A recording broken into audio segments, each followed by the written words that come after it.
Hello, everybody. You know me. My name is Eugene. I'm Nick Dinsmore, and you're listening to Live in Color with Wolfie D. Hey, this is Jimmy Street, host of the Live and in Color with Wolfie D podcast. Hear the life and times of professional wrestler Wolfie D, from his time in the territories with PG-13 to his time in WWE, ECW, WCW, TNA, and more. Nothing is off limits, and nothing will be held back. Thanks again for tuning in. Here he is, Wolfie D.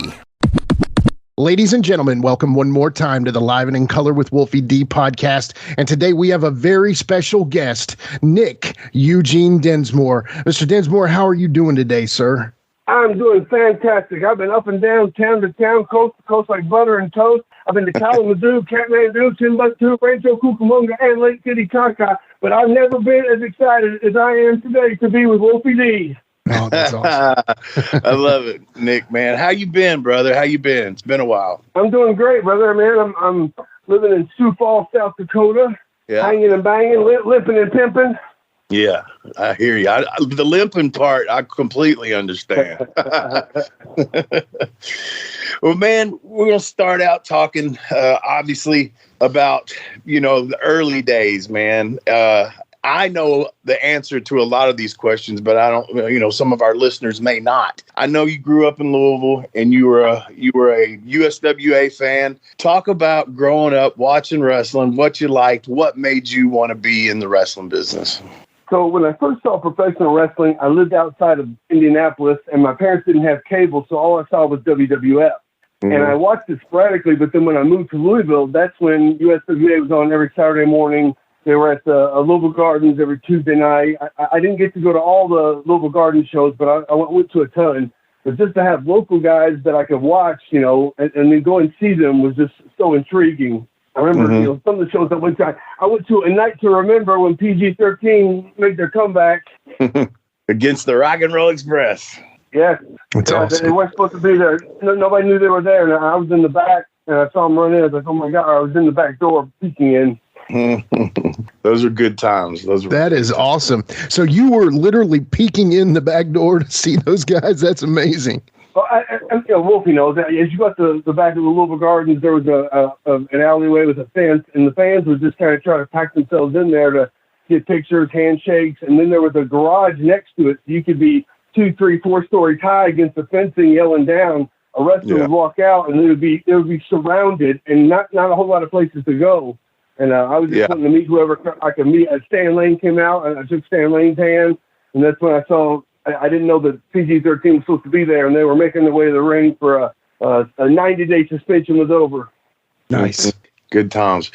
And then, when I first started, and I've said this before, in serious but joking at the same time, I feel like that Danny Davis, we all know were you the first OVW student or you were just one of the first? Doug Baxton was the first. Yeah. I was probably I was in the next 4 or 5-ish. Right. But my point in that is I always say jokingly that like I was Danny's first student. He just didn't have a school. My school was in the ring hands-on because when I got my break, I'd been in the business for about 3 years, a little over that, doing independent stuff. And at 18 or 19, I got, hired by Jarrett's. And I got married to Danny almost every single night. And man, what a schooling I was put through with him. He loved working with me and he taught me so much on how to work, man. But I always say that, he was like I was the first student of his hands-on. Tell me about being at the OVW school, being one of the OGs of the OVW school, and talk about Danny, of course. Well, to touch base on what you just said about Danny, I'd heard him remark that as well. He said that he really took a liking to you, and he knew that he could learn the business, so get him to me every night. Let's do 10-minute Broadway. Let's do 15-minute Broadway. Let's get to the point, okay, you're going to call it tonight, kid, and just help you right along the way. He really liked Wolfie D. But to have a trainer like that you have to be able to know where your opponent is, where the referee is, where your partner is, where the fans are, where the camera is, how much time's left. And then all the little, attention to detail that Danny can add in there. It's so easy to change that people sometimes can't even follow it. He's a tremendous teacher. I had never been in the ring with anybody that did, like Danny didn't, I mean, maybe a few things we would go over beforehand, but most everything was on the fly, and it was 100 miles an hour. Not to say that, you know, we didn't sell and stuff, but I'm just saying, you know, the spots were pretty much called. He'd hip toss me, and in the air, as I'm flipping and going by him, he's telling me what to do next. And saying, you know, and it's like I'd never been around that, and it just taught me so much. And he was so good. And like I said, I'm 18 or 19 years old, and I used to never get blowed up. I wouldn't sweat. I would do nothing. But Danny, you know, we'd go 20 minutes fast Broadways and shit like that. And I remember one time coming back, and I was fucking throwing up, man. And that had never happened to me before. And at that time, Danny was probably, I don't know, he had to be late 30s or 40s, I would imagine. I'm not for sure. But, you know, to think that at that age, man, he could still go like that, man. And he was awesome. And at the end, when the run was over, where, you know, I was pretty much done working him and Ken Wayne, he called me. It was in Louisville. He called me into his dressing room there. And he said, "Kid," and I don't remember the exact words, but he basically hugged me and told me what a pleasure it was to have worked with me. And even right now, it kind of chokes me up a little bit. But, man, I almost cried right there in front of him. It made me feel so good hearing that coming from him. And I thought so highly of him and his talent. You know what I mean? Oh, absolutely, absolutely. I had a few tag matches with Danny, probably his last couple. So I never really got to wrestle him one-on-one. And by the time he was training, he was mainly on the floor. I was in the ring with Rip Rogers. And I feel like Rip and Danny are almost a mirror of one another, you know, just the exact same thing. He's calling the spot as we're doing it. You know, we would go to the ring, and Rip would go, "Do you want to have a real match or a phony match?" And I was so scared. I didn't know what to say. "Well, whatever you want to do, sir." And he might give me a finish, he might not. And it was always great and awesome. And I remember watching Danny and Rip wrestle one another, and it was the same thing. They just had that crowd by the little Pinocchio strings and just played them the whole way. One punch and the place came unglued. Right. There's not a lot of those guys left, man. It is a dead art. It is a dead art. Yeah, I agree 100%, man, because that's the, you know, people say they work. No, you don't work. What you do is go out there and do spots and do moves and stuff. That's not working. Working is working with each other and going with, you know, Danny used to tell me all the time, don't get rabbit ears. Don't get rabbit ears. Today's guys got rabbit ears bigger than Texas, man. I mean, they're hearing stuff on the internet and whatever, the crowd yelling at them and all that kind of stuff. But we had control of the crowd, as it's not that way anymore, unfortunately. But the best example I have, Mick Foley came to Tampa to do his stand-up comedy. He invited myself and a couple other wrestlers, and we went in beforehand, said, "Hey, blah, blah, blah," just, you know, shaking hands. And then he had a guy open for him, which was a local comic. Wasn't a wrestling, it might have been a wrestling fan, but his gimmick was just regular comedy in front of all Mick fans, and pin drop. He did not, he bombed. Yeah. So Mick went on, Mick flying colors, 5 stars, roses in the air. It was awesome. My wife and I went back to the comedy club 2 weeks later, and it was just a regular comic. Same opening act, same opening verbiage, same jokes, and it did great. Huh. You know what I mean? You got to know your audience. Oh yeah, absolutely, 100%. And they were all different, man. Even in the territory of Memphis, Louisville was really different than Nashville. Nashville was different than Memphis, etc.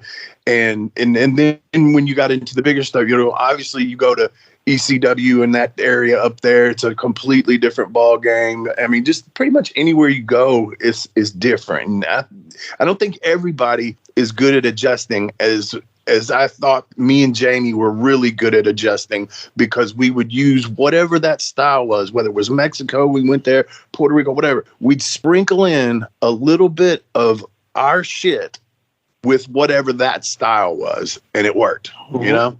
Yeah, you two could adapt very, very well.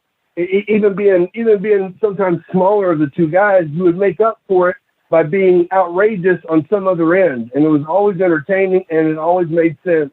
Yeah, thank you. Hey, folks, to get your official Live and in Color with Wolfie D merchandise, go to prowrestlingtees.com/live Wolfie D. Check it out.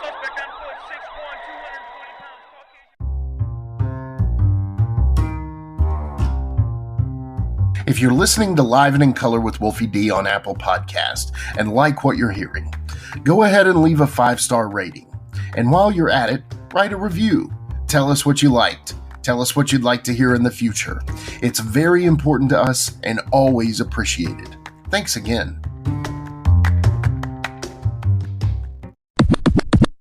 Jimmy, you want to jump in this conversation? I'm just enjoying, because, I'm a huge fan of PG-13 too. And I was a mid-Atlantic kid, but I found out about the Memphis stuff through tape trading. And, I always wanted to go to these famous Louisville Gardens and the Mid-South Coliseum. And so it's really cool to hear that from you, Nick, and hear that through you. I guess my first introduction to you would be obviously, Eugene. Now, I guess I'm just going to jump right in. Who created Eugene? Where did that idea come from? So I started wrestling in 96. Eugene debuted on TV in May of 2004. I'd gotten to a point in training with all the WWE developmental guys, that I could wrestle an hour and not do the same move twice. So I was willing to go out and kind of entertain myself. So I started trying to incorporate a little bit of comedy here and there. Yeah. On top of that, Rip Rogers' son has autism. So Rip came to me with an idea of, what about a wrestler that's like Rain Man? He can't really put a square peg in a square hole. He has difficulty talking, socially. But the minute he gets in the ring, the minute the bell rings, he can do professional wrestling flawlessly. He knows wrestling trivia like off the back of his hand, and he is the idiot savant of wrestling. Yeah. I used that tip for a while, and I'm like, I don't know. The producers, the agents would come down, like Fit and Dean and Ricky Steamboat, and I pitched that to them, and they were like, no, that'll never work. Wrestling's gone beyond that. We're not doing, that kind of stuff anymore. Okay, so a couple more months go by. The writers come down. The writers did not come down as often as the agents. The writers come down. Pitch it to the writers. Oh, no, Vince wouldn't put that on his TV.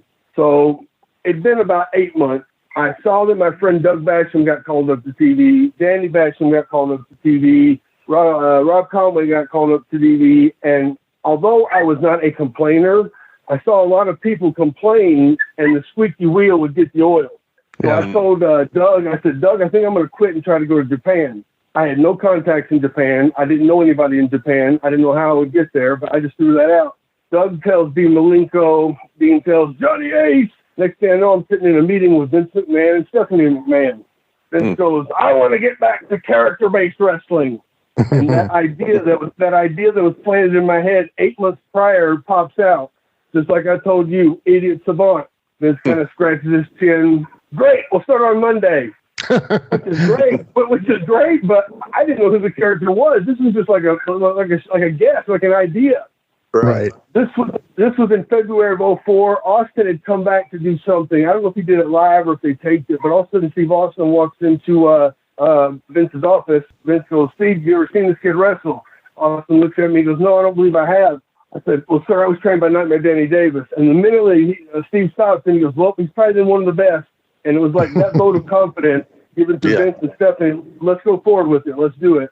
I was fortunate enough to be paired with the writer Brian Gerwick, who could write for Eugene, and put with William Regal, and Bischoff gave me instant credibility. I was well written for. Yeah, you were. And I mean, but you had an amazing send-in as well, like you said, with being Bischoff's nephew. But one thing that I would say about that character, it can really show you how much things have changed in like 10 years or so in the world. You know what I mean? Like, let's just say you had the same opportunity right now, Vince's ear.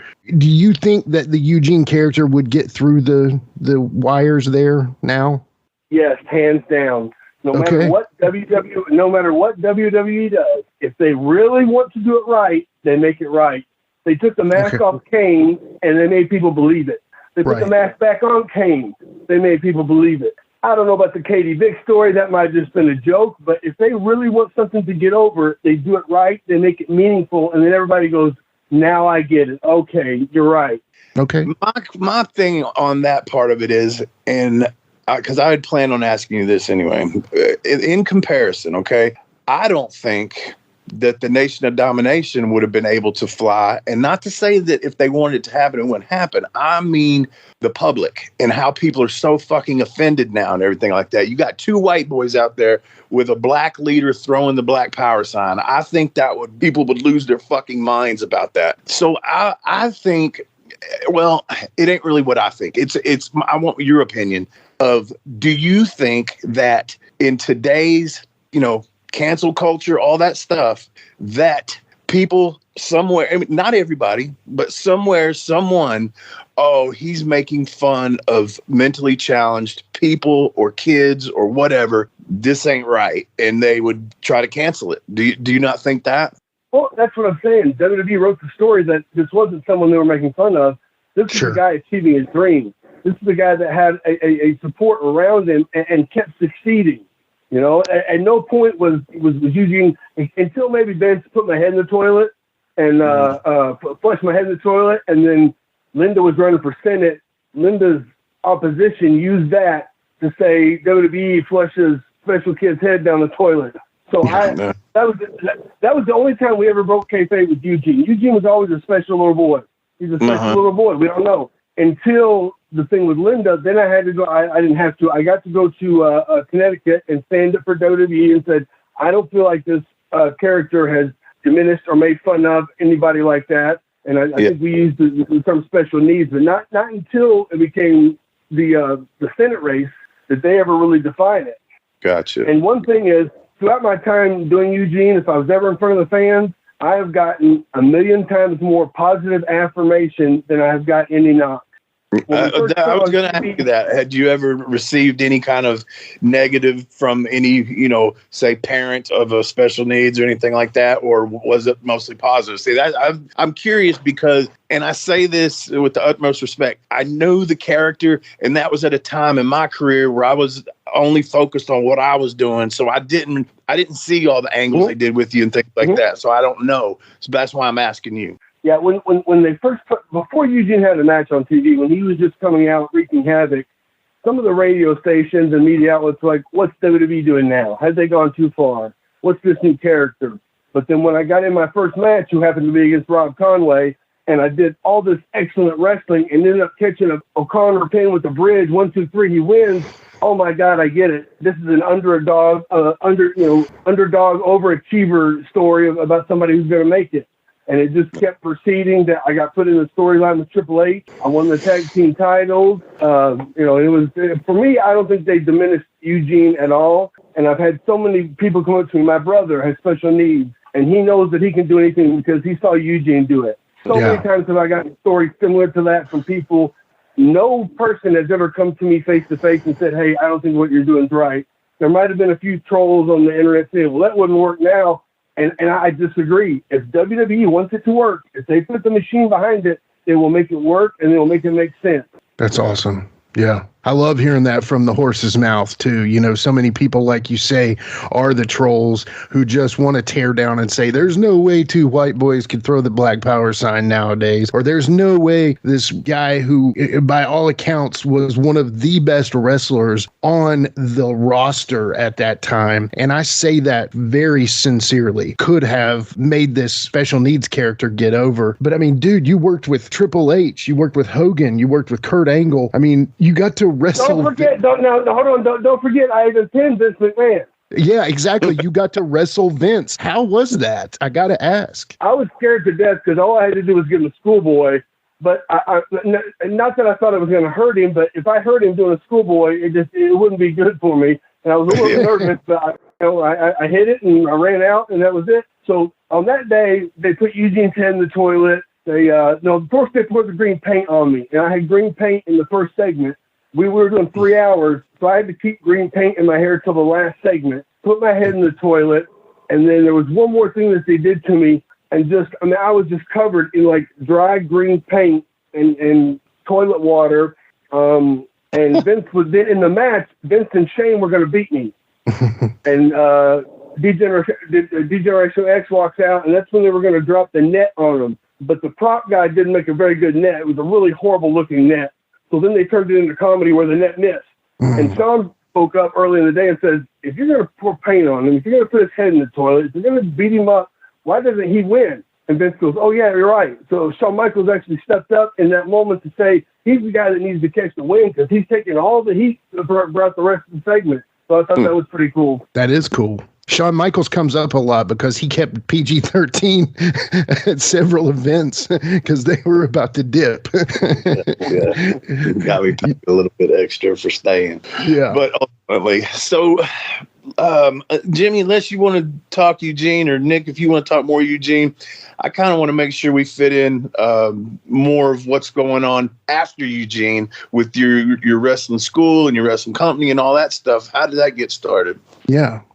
So I was a coach for the WWE at the Performance Center I can't remember if I got hired in late 2012, early 2013, but I got released in 2015. My wife's family is from Sioux Falls, South Dakota. I knew I wanted to start a pro wrestling company, and I thought maybe staying in the Florida area because of the weather, but there is so much independent wrestling in Florida.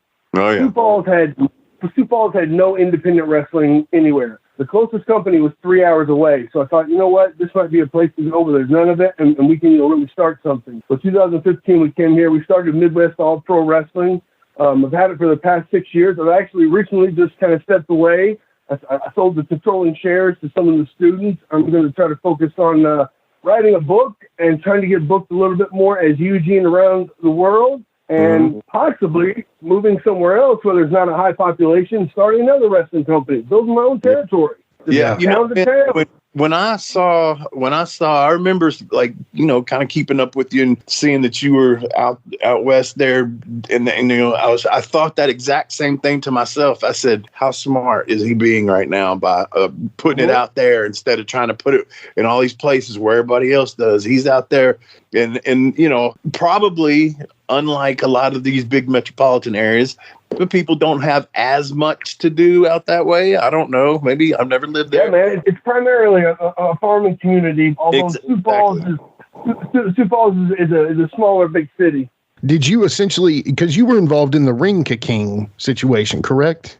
Yes, I was in India for 3 months teaching 26 professional wrestlers that had no wrestling experience and did not speak English how to have a match with the production of at least TNA or WWE. Right. So you went to the ultimate. That's awesome that you're stepping out like that. That's really cool, Yeah. And I got to say, Nick, I remember back in the days, like we was talking, you and Derek and, I forget who else lived with you guys. And sometimes when I come to Louisville, I stay with y'all and everything. And just to have seen the progress and leading up to what I just said, I mean, obviously the success with Eugene, but just having the smarts and listening to you talk now is, I have to say, super proud of you, man. Super proud of you. Well, thank you, Wolfie. But I've always told you, I paid money to see Wolfie D. I remember the first time I was wrestling, I met Wolfie. I think we were in Simpsonville, and it was like a little spot show. And the Cyberpunks were supposed to be there, but only one Cyberpunk showed up, and I got to meet Wolfie D. And that was like, Danny Davis brought me as a security guard, so I didn't even wrestle, but I got to meet Wolfie D, and I was so excited. Let's take a quick time out and get a word from one of my dope-ass sponsors, and we'll be right back with more Live and in Color with Wolfie D.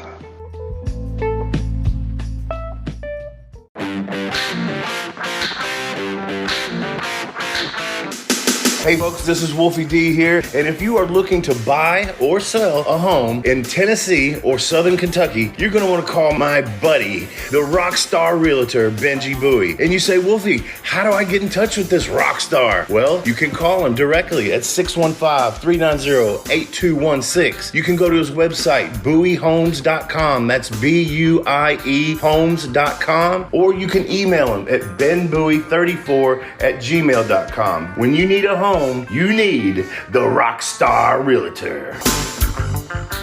Benji is a member of Exit Realty's Garden Gate team in Gallatin, Tennessee.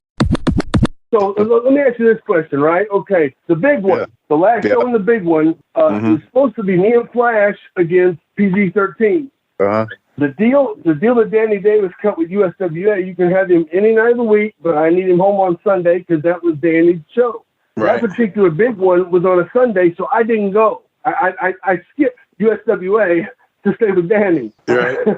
And then Flash got put in with somebody, but that's when that Sabu had a surgical blade, and Flash got busted open, or somebody got busted open big time. Do you remember that? Oh, no, I don't. I can't. Man, Nick, it's so funny. And I know you go through this too, man. And I just had Jerry Calhoun on last week, and we were talking about something. He said, you beat the hell out of that boy. You don't remember that? I was refereeing. You beat the hell out of that guy. And for the life of me, I couldn't remember until we hung up. Then I remembered it. I remembered everything about it. But, yeah. Well, the story I got is they wanted me to get color, but I wasn't there. So Larry Burtman told Jamie, you get color on Nick. And the way that I heard the story, Wolfie goes, Nick will beat the fuck out of Jamie. I wouldn't doubt it. So I don't know what happened. I wasn't there that night. But it's just a story that I always remember. It'll probably one last question. Yeah. Well, one last question. Why Randy X? Why? Why Randy X? We're running out of ideas. We were running out of ideas. And Randy, Randy liked to be on camera, man. Once we started that angle with rock and roll, Smoky Mountain, and all that stuff, Randy he loved to get out there and get color. And Randy's got a great mind for the business. He's got a great mind for the business, but he got a little tangled up, I think, in trying to be over as the promoter. Yeah, he thought, and they did, pop for that left hand that he would punch every now and then. But then it was like it was good, but his suit was so short. His arm was so long. And it turned to comedy. It was like he's doing the weirdest looking thing. I know. But yeah, man. Well, you remember how we had, I forget what we called him, but remember Big Black Dog? We had him be in the Nation. We had Reggie. We had Miss Texas. Fuck, we had Spellbinder in the Nation of Domination USWA version. But I guess we were just running out of ideas. And that was near the end, man. That was right before. Yeah. That down and everything, but maybe Randy X killed the company. I don't know. I think I was a part of 6 of the last 10 episodes or something like that. I was like right at the very, very end. But I was happy to be there, because I'd watched, almost my entire life every Saturday. So I was in Louisville Gardens, checked it out, and it was awesome. It was an awesome experience for me. Right on. I enjoyed it too. I remember my first days getting there. First time on Memphis TV was a blur. I don't even remember it. It was I walked through the curtain, and all of a sudden I was walking back through the curtain. It was crazy. But anyway. You are the first guest to have ever been in a match with Vince McMahon on the show. Other than, I don't know if the King ever wrestled him, but I mean, we've had a lot of guests on, and you are the first to have actually pinned Vince, actually. So you are in rare air there, my friend.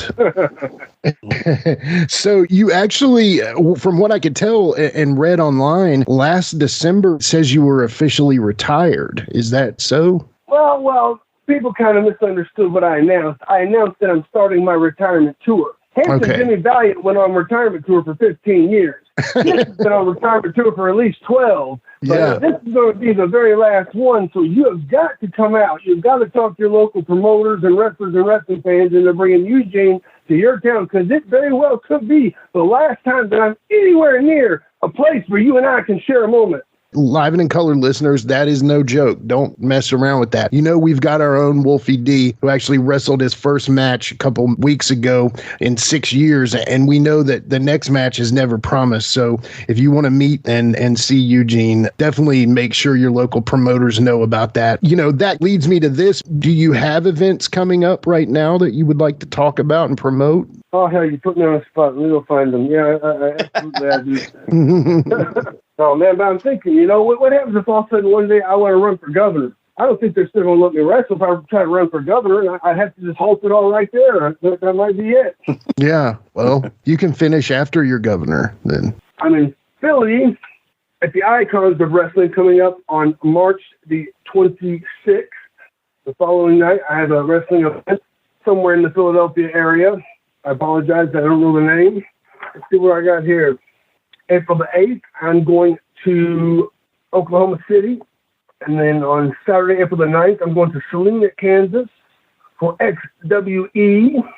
I'm doing my first. Well, I did a comedy show, but I did it here in Sioux Falls, and I had a lot of friends and family come out and watch and just start trying to give me pointers. But I've been booked for my very first comedy show, and it's going to be in Aberdeen, South Dakota. And I guess there's only one comedy place there, so that's where it's going to be.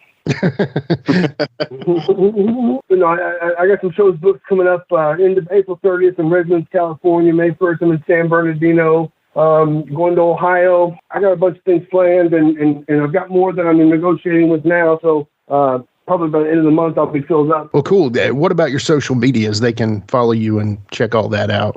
Well, the Twitter is the letter U, Gene, Dinsmore, Dinsmore. Eugene Dinsmore is my Twitter, at Eugene Dinsmore.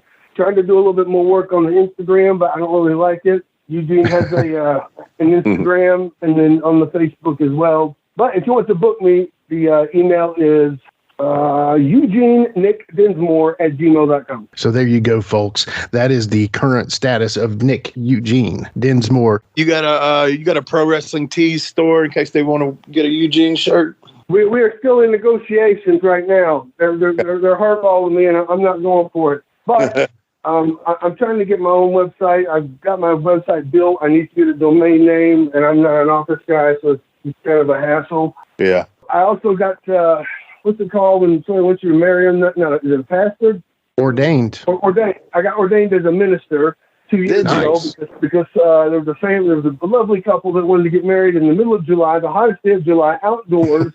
All the guys had 3-piece thick wool suits, and all the women had big, heavy dresses. But they wanted me to officiate the wedding as Macho Man Randy Savage. So I had tights and a cowboy hat, and I was well shaded, so I can also ordain or oversee your wedding. That is amazing. I think we got to hear Randy Macho Man Savage, though. I don't necessarily have the oh yeah, but I've got a nice little vow that I put out, and it's got a couple Macho Mans in it. Okay. Can't give it away just like that, brother. I respect that.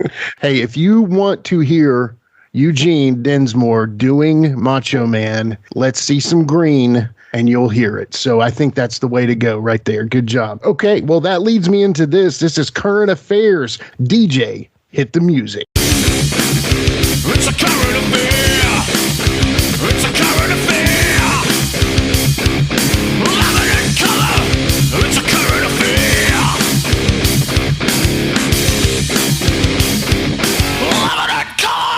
All right, we're back with Current Affairs. Today we're here with Nick Eugene Dinsmore. And Nick, I take it easy on Wolfie all the time. And, you know, he still says I'm giving him a hard time with this. So we're just going to talk a little bit of current wrestling, some of the current things that are going on. I promise I never try to make it hard on anybody here, but at the same time, Wolfie always acts like I am. So the first current affair is, what wrestlers are catching your eye right now? If you see some that you're really liking what they're doing, who are some of those guys right now? Honestly, I probably don't follow closely enough to really say who's my favorite. But when I was a coach at the Performance Center from 2013 to 2015, Braun Strowman and Chad Gable were in my class. And although Chad Gable was not the largest, he had more personality than I thought anybody in that building. And we would try to do things to highlight it. And it just, I don't know if it never caught on, or if he wasn't in the right place at the right time, or actually what his status is. But Braun Strowman also, just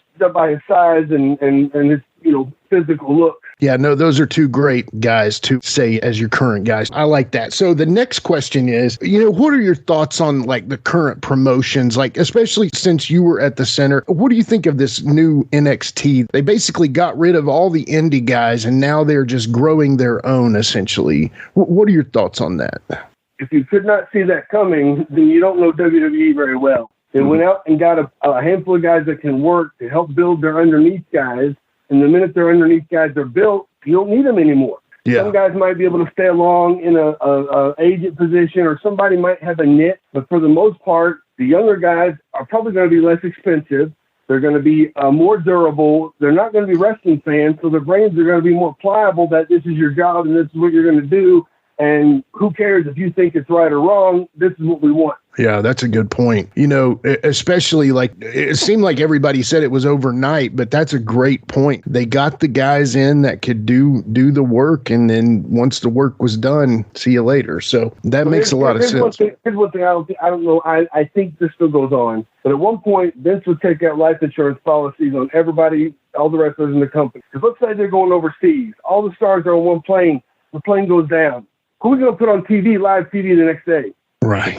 You know, yeah. I mean, we might have a pay settlement coming out, but that doesn't count for, the people and the talents that we need today. We need to have those reserves ready to go at any time. Yeah. You know, I know you're doing your own thing there, but have you had any conversations with any of the big two maybe about possibly giving your talents to them? Or my lawyer told me that I can neither confirm nor deny that I'm currently in contract negotiations with 3 companies, WWE, AEW, New Japan, and All Japan might have put in an offer, but I'm not at liberty to discuss those things right now. Understand. Come back and let us know when that happens, okay? I will say this though. When I ran Midwest All Pro, we had our YouTube channel, and I would put all of our videos on it, and then I would put videos that I thought were great learning tools. And I'd always try to mark them and say, listen, this isn't my video. It's a great learning tool. The matches I had were Dynamite Kid against Tiger Mask were some of them, and I absolutely loved them. Within 3 days, New Japan flagged me, boom, boom, boom, and I lost my site.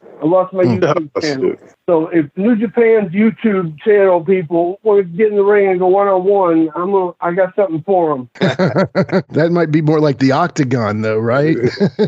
I don't. It'll probably be a keyboard setting. It'll probably be like a video game. I don't know. I like it. So my third current affair is this. Recently, there's been all kinds of different news from Cody Rhodes to this and that. But the biggest one that I thought about would be fun to ask you is the possibility of Old Stone Cold returning to face Kevin Owens at WrestleMania. What are your thoughts on that? Who's that going to help?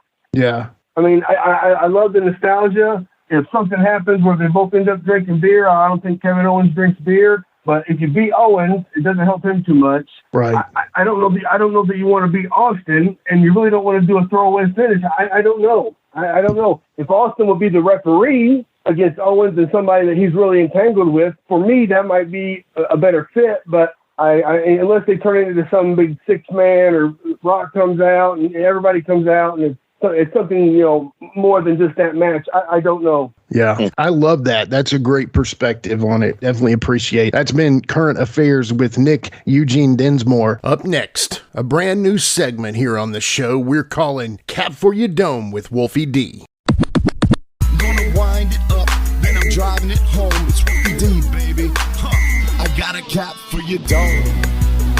You got a cap for your dome. All right, so this is something I want to start doing new. I want to do some rapid fire questions. Some of them are going to have absolutely nothing to do with wrestling. Some of them might. And I'm really not looking for long answers. So I'm going to start with, do you remember, I know I'm a lot older than you, but did y'all have a thing in high school, middle school? 2 years older than me.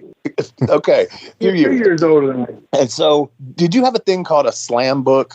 No, I don't remember slam. I went to private Catholic school. Yeah. Okay. Slam book, huh? Look, I'll explain it later. But anyway, I'm going to start out with things like the easiest one of all. What's your favorite color? I don't know. I'm tied between red and blue. Let's go blue. Okay, going blue. What's your favorite genre of music? Probably rock. What was your favorite movie growing up as a kid? Not now, but growing up. Oh, it might have been Stand By Me. Nice. Has that changed as an adult? Do you have a new one, or is it still that? Yeah, now it's Reform Schoolgirls Part 2. Love it. Who's your favorite rock band? Oh, man, favorite rock band. I don't know. Let's go with Queen. Nice. Queen. Yeah. Okay, so what would be your favorite rock song? Rock song. Probably We Will Rock You. Nice. Yeah. All right. Growing up as a kid, not today, before you got in the wrestling business, who was your favorite wrestler of all time? I'll say the first guy that caught my eye was Piper, so I would go with Piper. But then when I saw Hogan, I jumped on the Hogan bandwagon. So in between Piper and Hogan. All right. So after you've been in the business up until this day, who's your favorite wrestler of all time? Oh, that's even tougher. Dynamite Kid, maybe Chavo Guerrero Sr. I don't know, some guys like that, like the wrestlers. All right. Dogs or cats? Dogs, without a doubt. Trucks or cars? Man, I live where it snows and you need 4-wheel drive. I got a Jeep, but a truck. All right. Oh, let's see here. What would be your favorite, I guess, food? I used to say steak, but I feel like I want to become a vegetarian. Let's go with steak. Steak's good. A big, thick steak. So what, like, when I say genre of food, where I'm talking like Italian, Mexican, blah, blah, blah, what would be your favorite out of those? Oh, Texas Roadhouse. Nice. All right. Let's see. I'll give you a couple more. All right. We'll go back to wrestling one more time. As a child, well, no, I'm not going to do it as a child. I'm just going to say, of all time, what do you think the greatest wrestling match was? It's tough to say because what are you going to judge it on? How many people showed up? I know. That's a very hard question. I hate it when people ask me what my favorite match of mine was, because I have a number of favorite matches of mine, but for totally different reasons. Yeah. But I don't know if there's just one you think, man, that shit right there was on point. Supposedly the Great Gama in India drew 1 million people, but that's legend. Wow. Antonio Inoki and Ric Flair drew 250,000 people in North Korea, but I don't know if those people were forced to be there. You would want to say Hogan and Andre, but didn't Roman Reigns and Triple H beat that record? I think so. Yeah. That's and then Rock Cena won. Maybe that was an outdoor record. So I'd probably have to go with Triple H and Roman Reigns. Right. And it was because of the house and not the match. Yes. We are in the business of making money. Right. I just want to see what you were judging on. That's all. Now, my favorite match, I have a favorite match of all time. Okay. That would be Dynamite and Tiger Mask. Okay. But yeah. if you want to qualify something as the best, what are we qualifying it on? And for me, it's got to be either people or money or views. Yeah. Gotcha. Okay. And the final question is going to be, who was the greatest Memphis tag team of all time? My favorite was between the double elbow and then the hands on top and then hit the butt together and the double elbow. Who were those guys? Yeah. I remember them. Yeah, that was my favorite. I always try to get my guys to do it, but nobody can do it with rhythm. It looks horrible. That's funny, man. Well, dude, that's all I got on those dumb questions, just to get a laugh and to let people know more about what maybe some of your favorite things are, instead of just talking about wrestling stories sometimes. But, one of my favorite things was driving Wolfie D from Louisville to Nashville, and we pulled in the parking lot. I turned off my car, and there were cars that hit his music as he stepped out of my car. His music hit as he's walking into the parking lot. And he just kept his head down and went straight to the locker room. And I'm like, that was the most over thing I think I've ever seen. And I still talk about it today. Never seen anything, WWE traveling anywhere. Never seen anything like that. What can I say? That's my hometown, I may or may not have called somebody and told them, hey, no, I'm kidding. My thing was that was back in either 8-track or maybe a cassette tape. There might have been CDs, but they had to sit there and wait that whole time and just wait without listening to any music to play. Yeah. That was the worst, having to keep up with a cassette tape everywhere you went to hand to the music guy. And what would happen if it got like stuck or stretched out? I mean, what would what I mean? Screwed. I don't remember that. They would just throw it out, and you would get either nothing or whatever's next. Yeah, exactly. Yeah, you'd get whatever was there, which sometimes wasn't that good or it didn't fit. Jamie wanted me. Do you know the song "Drops of Jupiter" by Train? Yes. Yeah. This MFer wanted to come out he liked it so much, he wanted to come out to it. And I said, Jamie, that has absolutely nothing to do with our gimmick. So the first chance he got where he had a singles match in Evansville, Indiana, I'll never forget, that motherfucker came out to Drops of Jupiter by Train. Wow. You have heard it here first. Wow. My God, Jim. That is the least PG-13 song ever. Yeah, exactly. I mean, jump around. Come on, you know.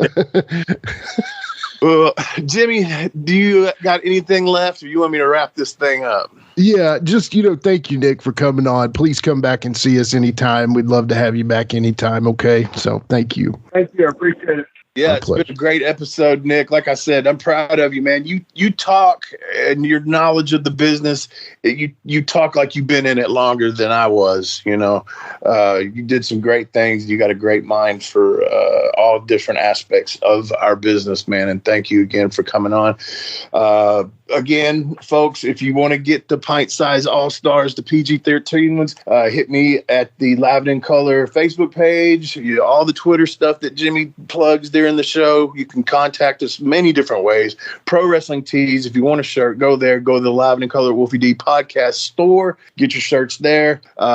You can contact me directly for 8x10s. So, again, I want to thank everybody for listening. The listeners have grown, and we got such good support going on right now. And that's another thing. We got plenty of room for more sponsors. And if you don't think that your business might fit in with this podcast, you can damn sure send some donations if you want to just get with us on that, because all these things help this podcast keep going. If you like it and want to keep listening to it, give us a little love. So, absolutely. Live in Color with Wolfie D for Jimmy Street and Nick Eugene Dinsmore. This is Wolfie D saying peace out. Peace. Hey.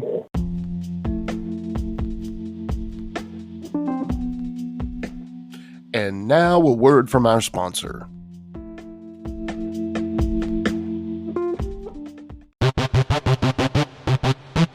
Ladies and gentlemen, welcome to Give Me Back My Pro Wrestling, the podcast that's based on the old school but can still help you find the good stuff from today.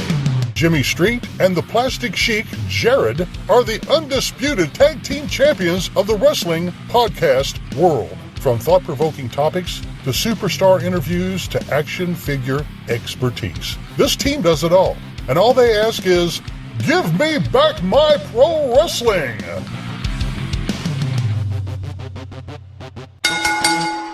Every other Thursday, wherever you listen to podcasts.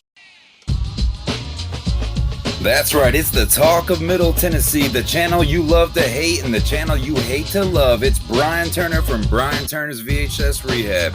And if you're looking for matches from Wolfie D to Jerry Lawler to Dusty Rhodes and the team that put a pimp before your eyes and a goatee between your thighs, Booty Call and Athena, go to lostwrestling.com. See, I made it easy for you. Brian Turner's VHS Rehab. Booyah. Join me, Gene Jackson, for the Jackson Interaction Podcast, where I'll be doing one-on-one interviews with people from the world of professional wrestling, as well as stand-up comedy. You can get them anywhere podcasts are available in both video and audio form, but you can find them all at genejacksonpod.com.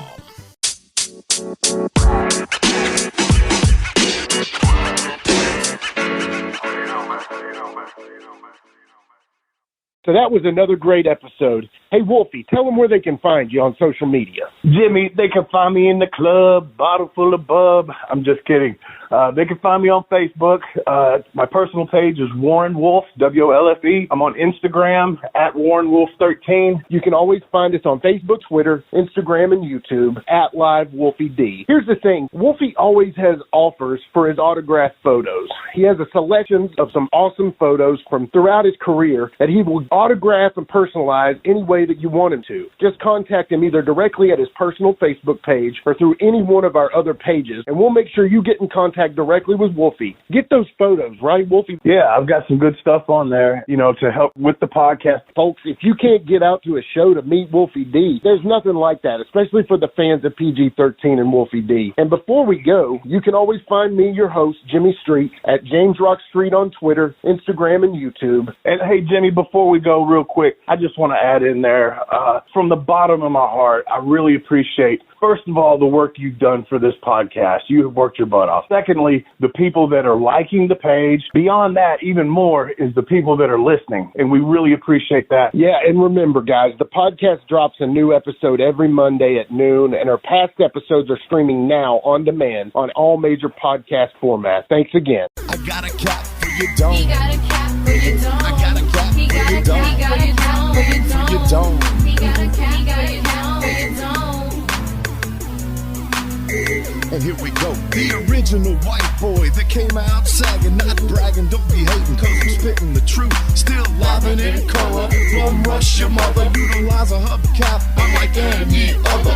Back in the day, I was NOD, and I was P to the G, plus the 1 and the 3. In case you forgot, they call me Wolfie D. Been cloned and copied so many times, tired of suckers taking credit for what is mine. You know who you are without me name dropping. Wrestling's first white boy coming out hip hop. Been doing it like this since 92. Laid low for a while and you thought I was through. Listen real close to these rhymes that I've injected. This shit's so sick it makes your ears get infected. Mad skills, no faking, there is no one great. Cause I'm bringing more folks than Obi-Wan or Vader. Not here to play games, so you better beware. You don't like me, so what? I really don't care. Like time I keep ticking and I can't be stopped. You sucker step to the side unless you wanna get dropped. With my finish, I'll straight knock you out. Please allow me to tell you what it's all about. I'm gonna wind it up, then I'm driving it home. It's Wolfie D, baby. I got a cap for your dome. I got a cap for your dome. He got a cap for your dome. He got a cap for your dome. This has been a James Rock Street production.